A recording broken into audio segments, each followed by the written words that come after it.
নমস্কাৰ সকলোকে মই এটা নতুন ব্লগত স্বাগতম জনাইছোঁ। আশা কৰোঁ আপোনালোক সকলোৰে খবৰ ভাল। মাজতে বহুত দিন মই ব্লগ দিয়া নাছিলোঁ, তাৰ কেইবাটাও কাৰণ আছে, সেইখিনি বাৰু মই পিছে পৰে জনাই আছোঁ। তো এয়া আজি আমি আহিছোঁ ৰাতিপুৱাই ওলাই পেলাই মা দেউতা আৰু মই মহাভৈৰৱ মন্দিৰটো বুলি শৰাই এখনি আগবঢ়াই থোৱা আছিলে, কিন্তু ইটোৰ পিছত সিটো বিপদ আহি আছিলে, যাৰ কাৰণে শৰাইখন দিবৰ কাৰণে আহিবই পৰা নাছিলোঁ। আচলতে বাবাই যিদিনাখন আমাক বিচাৰে সেইদিনাখনহে আমি তেওঁক দৰ্শন কৰিব পাৰোঁ।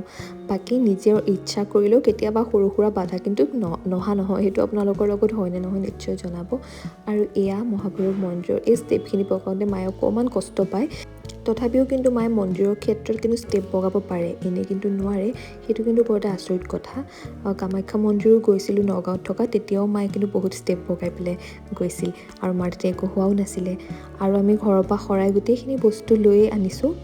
যিহেতু আজি খিচিৰি ভোগো ইয়াত আগবঢ়াম, মাত্ৰ ইয়াত চাকি ল'লোঁ আৰু মিঠাই তেনেকৈ লৈ পেলাই প্ৰসাদৰ অকণমান বস্তু ল'বলৈ আছিল, সেইখিনি ল'লোঁ। দেখোন ল'ৰাজনৰ কান্ধত কেনেকৈ পাৰ এটা পৰি আছিলে।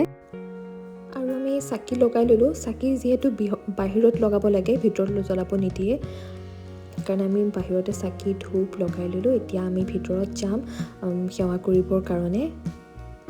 আৰু মহাভৈৰৱ মন্দিৰৰ এই ভিতৰ ভাগৰ এই শিৱ বাবাজন মই বহুত দিন অহা নাছিলোঁ, আৰু মানে যেতিয়া বনাই আছিল তেতিয়াই আহিছিলোঁ। এতিয়া কমপ্লিট হওঁতে আজিহে আহি পেলাই দেখা পাইছোঁ। ইমানেই বেছি ধুনীয়া লাগিছে, চাওকচোন এবাৰ। মন্দিৰ আহিলে মনবোৰ বহুত বেছি ভাল লাগে। যিমান নিগেটিভিটি আছে চব আচলতে মন্দিৰৰ ভেটি গছকি আচলতে ভাল হৈ যায়। আৰু সেয়া দেখিছেনে, তাত আমি চাকি বন্তি লগাই লোৱা হ'ল, আৰু ইমান বতাহ মাৰিছে নহয় আজি। আৰু ৰাতিপুৱা যিহেতু খালী পেটে ওলাই আহিছোঁ, আৰু এতিয়া অকণমান সময়ো হ'ল, ভোক লাগিছে, সেয়েহে আহিলোঁ। এয়া আহি পেলাই একাপ চাহ খালোঁ। বোলে মায়ে পৰঠা খাম বুলি ক'লে, মায়ে যেনিবা পৰঠা খালে, আৰু আমি ইয়াতে আহি পেলাই চাহ খাই ল'লোঁহি। আৰু মুনুক মিছ কৰিছোঁ। মুনু যিহেতু আজি আহিব নোৱাৰিলে, তাইৰো আহিব মন আছিলে, কিন্তু আহিব তাই বেলেগ এদিন। তাইৰ কাৰণেও কিবা মিঠাই কিবা কিবি ইয়াৰ পৰাই লৈ ল'লোঁ, যিহেতু সুবিধা ওচৰত আছিলে দোকানখন, সেইকাৰণে ইয়াতে লৈ ল'লোঁ। তাৰপিছত আমি আকৌ আহি গ'লোঁ মন্দিৰ ভাগলৈ। আৰু এতিয়া আচলতে বহুতখিনি সময় আছে ভোগৰ কাৰণে, অকণমান হয়তো দেৰি হ'ব। আজি ইমান এটা ভিৰ নাই। আৰু মই অকণ ইয়াতে বহি আছোঁ, এই ষ্টেপখিনিত বহি পেলাই ভাল লাগে অকণমান সময়। আৰু অকলে বহি আছোঁ যে, মুন থকাহঁতে দুখনমান ফটো উঠাই দিলেহঁতে, তাকে ভাবি আছোঁ, নিজে নিজে চেলফি উঠি আছোঁ। আৰু এতিয়া ঘৰত গৈ পেলাই বোলো বহি থাকোঁ, ইমান বতাহ মাৰিছে বাহিৰত, সেইকাৰণে বেছি সময় নৰলোঁ। আৰু এইফালে আমি ভোগ ঘৰলৈ আহিলোঁ।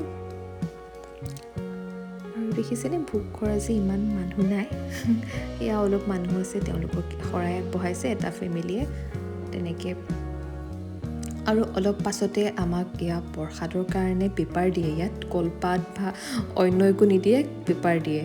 তো ইয়াতে প্ৰসাদ দিলে। তাৰপিছত আপোনালোকে লগত কিন্তু মহাভৈৰৱ মন্দিৰলৈ আহিলে খিচিৰি খাবলৈ হ'লে এনেকৈ পাত লৈ আহিব লাগে। ইয়াৰ পৰা কোনো ধৰণৰ পাত নিদিয়ে, সেইটো ছিষ্টেম মই ভাল নাপাওঁ। ভক্তৰ সুবিধাৰ কাৰণে কিবা এটা পাত ডিছপ'জেল আগবঢ়াব লাগে, মই ভাবোঁ।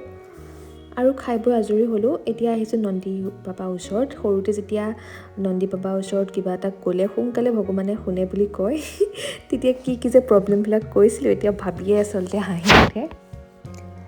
আৰু আজিৰ ভ্লগটো ইমানতে সামৰিছোঁ। আশা কৰোঁ আপোনালোকে ভাল পালে, তেনেহ'লে প্লিজ মোৰ চেনেলটো ছাবস্ক্ৰাইব কৰি দিব, লগতে ভিডিঅ'টো লাইক কৰিব নাপাহৰিব। আকৌ এটা নতুন ভিডিঅ'ৰ সৈতে লগ পাই আছোঁ।